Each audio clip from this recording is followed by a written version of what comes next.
Dans cette vidéo, nous allons parler de quelque chose de très important, l'aspect organisationnel de son trading. Vous savez que le trading, c'est un business d'investissement. Et quand vous investissez, c'est pour avoir des retours sur investissement. C'est pour gagner de l'argent. Si vous faites plus de pertes que de gains, ça veut dire que vous n'êtes pas rentable. Et vous ne voulez sûrement pas vous retrouver dans cette situation. Vous ne voulez sûrement pas rester dans cette situation de non-rentabilité. Vous voulez vraiment passer à un niveau supérieur. Et pour passer à un niveau supérieur, ça demande des efforts. Okay? C'est comme monter les marches.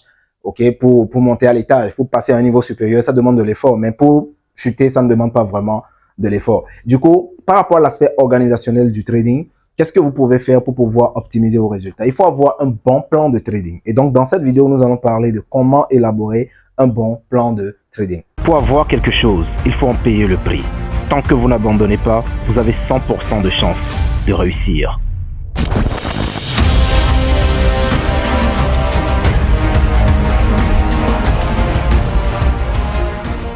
Si c'est la première fois que vous tombez sur nos vidéos, n'hésitez pas à vous abonner parce que sur cette chaîne, nous parlons de tout ce qui concerne le business, l'entrepreneuriat et surtout l'investissement sur les marchés financiers qui constitue notre spécialité. Et si vous avez besoin d'un coaching particulier, n'hésitez pas à descendre dans la description de la vidéo pour retrouver tous les liens qui vous permettront de nous contacter et prendre un coaching pour travailler avec nous afin de faire passer votre activité à un niveau supérieur. Alors, comment élaborer un bon plan de trading? On dit souvent que celui qui ne planifie pas sa réussite planifie son échec. C'est-à-dire, si vous ne faites pas le plan de la manière dont vous voulez réussir dans quelque chose, c'est que vous êtes en train de planifier la manière dont vous allez échouer. OK? Parce que la réussite, ça demande des efforts. Donc, il faut la planifier parce que les efforts doivent être orientés dans la bonne direction. Et donc, quand vous avez votre argent et vous voulez investir ça sur les marchés, il ne faudrait pas venir en mode freestyle. Je vois beaucoup de personnes qui prennent le peu d'économie qu'ils ont, sans aucune compétence, sans aucune connaissance, sans aucune stratégie, sans aucun système fiable, mettre l'argent sur les comptes de trading et les crament sans arrêt. Et c'est d'ailleurs pour ça que j'ai lancé des modules de coaching pour accompagner toute personne sérieuse qui aimerait faire passer son activité à un niveau supérieur. Mais si vous restez là à tâtonner, vous allez gaspiller beaucoup d'argent parce que le trading, c'est beaucoup plus sérieux que n'importe quel autre business. Donc, une fois que vous avez votre argent, vous voulez faire votre placement, il faut d'abord identifier sur quel actif vous voulez faire le placement. C'est très important.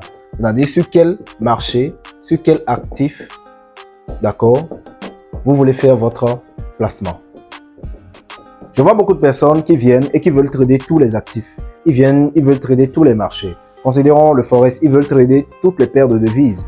Considérons les crypto-monnaies, ils veulent trader toutes les crypto-monnaies. Il y a même des gens qui mélangent tous les actifs en même temps. Les indices boursiers, l'or, les matières premières, tout. Et ils veulent tout trader. Alors que quand vous faites cela, vous dispersez le capital. En voulant trader tous les actifs, déjà, tous les actifs n'ont pas les mêmes fonctionnements. Okay? Personnellement, c'est pas la stratégie que j'utilise sur le Forex que je vais utiliser sur les marchés boom et crash. C'est deux mondes complètement différents. C'est pas la stratégie que j'utilise sur les marchés boom crash que je vais utiliser sur le marché des volatilités parce que c'est deux mondes complètement différents. Donc, chaque actif a ses particularités. Et en fonction de ces particularités, vous allez devoir élaborer une stratégie pour pouvoir les trader. Une stratégie qui est quoi? Spécifique. Donc, une fois que vous avez votre argent, vous voulez le placer, vous devez définir clairement sur quel actif l'argent doit aller. Ce compte de trading, sur quoi je veux travailler avec ce compte.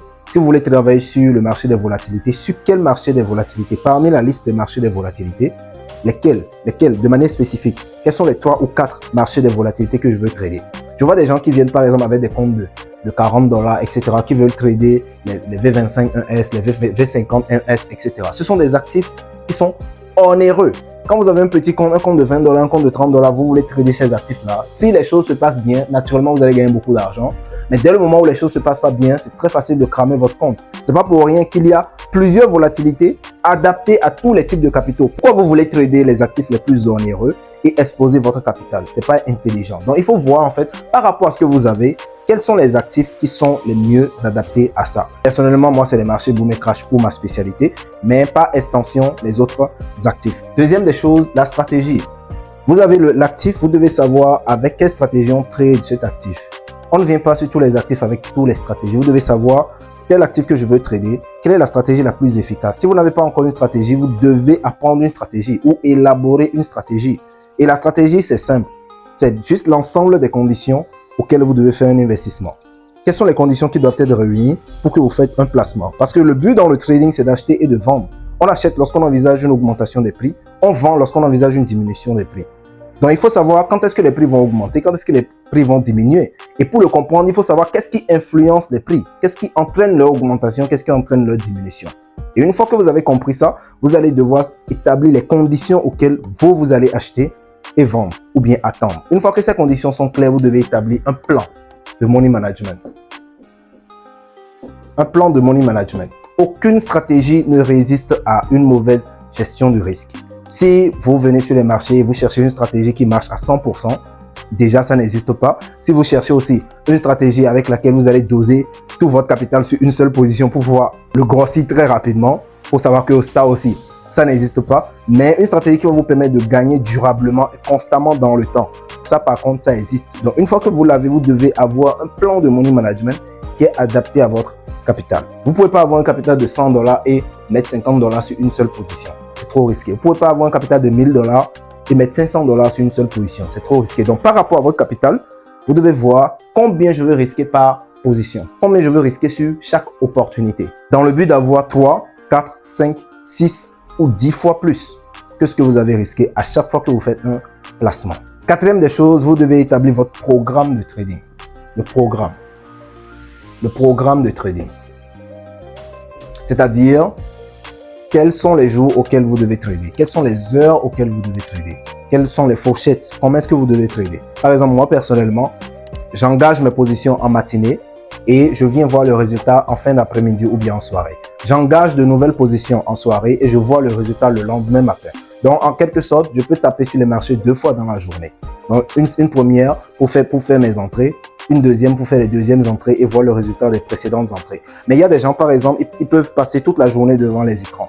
Ça aussi, c'est bien. D'autres personnes qui ne tradent que les soirs, d'autres personnes qui ne tradent que la matinée, d'autres personnes qui ne peuvent pas passer plus d'1 heure de temps devant les graphiques. Donc, vous devez savoir quel est le programme qui vous convient le mieux.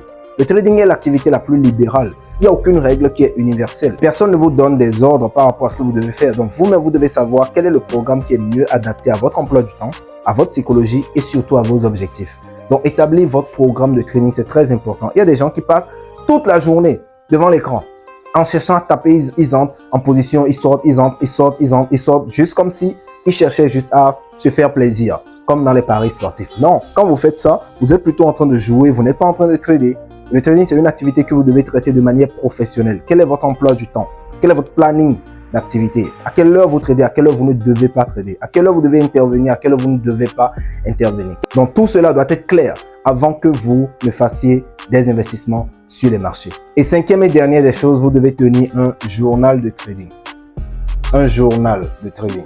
Le journal de trading, c'est très important dans la mesure où c'est à l'intérieur que vous relatez les différentes choses que vous faites, les différentes choses que vous auriez dû faire et que vous n'avez pas fait, les différentes conclusions et résolutions que vous prenez au quotidien pour améliorer vos performances. Ça, c'est mon journal de trading 2024. Je pense à l'intérieur, c'est exact, c'est un agenda, hein, c'est un agenda. Un agenda spécifique pour pouvoir marquer voilà, les performances du jour, les résultats et tout, ce que je constate, ce que je fais, ce que je fais pas, ce que j'aurais dû faire, ce que je ferai dès le lendemain, etc. Donc, tout cela, ça doit être écrit. Parce que pour votre cerveau, tout ce qui n'est pas noté n'est pas important. Tout ce qui n'est pas noté n'est pas important. La preuve, quand vous allez quitter cette vidéo, vous passez à une autre vidéo, vous allez oublier 90% de tout ce qui a été dit parce que vous n'avez pas pris note. Et donc, de la même manière, quand vous faites vos sessions de trading, vous faites des constats. Quand vous ne les notez pas, votre cerveau ne les retient pas. Et c'est là que vous vous retrouvez à reproduire les mêmes erreurs, les mêmes erreurs, les mêmes erreurs. Donc, vous devez prendre note. Et ça passe dans un journal. Vous prenez un journal qui est sérieux. Vous devez avoir un carnet. Ça, c'est un agenda de 2024. Et dans cet agenda, du 1er janvier au 31 décembre, tout est marqué. Comme ça, je pourrai suivre mon activité every day. Donc, chaque fois que j'ai un certain type de résultat, je vais évaluer les raisons de ces performances, que ce soit de bonnes performances comme de mauvaises performances. Je vais voir pourquoi. Pourquoi est-ce que j'ai gagné? Pourquoi est-ce que j'ai perdu? Pourquoi est-ce que j'en suis arrivé là? Pourquoi est-ce que aujourd'hui j'ai eu une très belle journée de training? Qu'est-ce que j'ai fait? Qu'est-ce que je n'ai pas fait? Donc, ça me permet en fait de comprendre ce qui marche, ce qui ne marche pas, afin de me recalibrer pour rester sur le bon chemin. Donc, vous devez avoir un journal de trading. Et du coup, si vous avez un capital que vous voulez investir sur les marchés, première des choses, c'est d'identifier le marché sur lequel vous voulez investir. Deuxième des choses, la stratégie que vous voulez utiliser ou employer pour pouvoir faire votre investissement. Troisième des choses, votre plan de money management. Quatrième des choses, votre programme de trading. Et cinquième des choses, vous devez tenir un journal de trading. Je pense que si vous faites cela et que tout est clair, c'est-à-dire vous savez clairement les actifs, vous avez une stratégie claire qui marche bien, vous avez un bon plan de money management, vous suivez votre programme de trading et vous tenez un journal de trading, il n'y a pas de raison pour laquelle vous ne devenez pas rentable cette année. Si vous n'êtes pas rentable depuis 3 ans, 4 ans, soit parce que vous ne savez pas exactement sur quel marché vous travaillez, vous faites du freestyle, ou bien vous n'avez pas une stratégie qui marche en fonction des marchés que vous tradez, ou bien vous n'avez pas un bon money management. C'est-à-dire, vous tradez n'importe comment, vous ne savez pas exactement combien vous voulez risquer sur chaque opportunité, vous tradez juste au feeling. Ou bien, vous n'avez pas un programme de trading. Vous vous levez le matin, vous êtes sur votre lit, vous prenez votre téléphone, vous tournez à gauche, à droite, en essayant de prendre des positions, etc. Même sans vous brosser les dents, même sans vous être réveillé, vous tradez. Donc, vous n'avez pas un bon programme de trading. Ou bien, vous ne tenez pas un journal de trading. Forcément, il y a une raison. Vous-même regardez, dites-moi en commentaire d'ailleurs, quelle est la raison pour laquelle vous n'êtes pas encore rentable jusque-là. Et commencez à travailler dès ce soir par rapport à cela pour augmenter vos performances. Si cette vidéo vous a plu, dites-le moi en commentaire. Et si vous aimeriez qu'on aborde un sujet particulier lors de nos prochaines vidéos, dites-le moi aussi en commentaire. Ça nous fera un plaisir de partager avec vous. Et si vous avez besoin d'un coaching, d'un accompagnement pour votre activité de trading, contactez-nous via les liens qui sont dans la description et nous travaillerons avec vous de l'apprentissage jusqu'à la rentabilité pour vous aider à booster votre business.